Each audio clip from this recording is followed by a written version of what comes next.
السلام علیکم۔ کراچی میں انتہائی دلخراش واقعہ، پولیس اور ڈاکوؤں کی فائرنگ کی زد میں آ کر سبزی فروش جان کی بازی ہار گیا۔ واقعے پر علاقے میں کوہرام مچ گیا۔ کیا آپ حالات حاضرہ سے آگاہی حاصل کرنا چاہتے ہیں؟ خبر کے پیچھے چھپے اصل حقائق جاننا چاہتے ہیں تو ابھی سبسکرائب کیجئے جلمل پاکستان کو اور ساتھ ہی گھنٹی کے نشان پر کلک کر دیں۔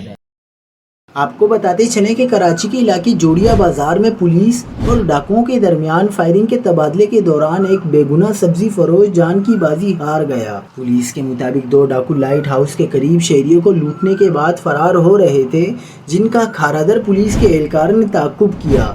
نیپیر روڈ کے قریب پہنچنے پر ملزمان نے پولیس پر فائرنگ کر دی، جس کی زد میں آ کر وہاں سے گزرنے والا ایک سبزی فروش موقع پر ہی جاں بحق ہو گیا۔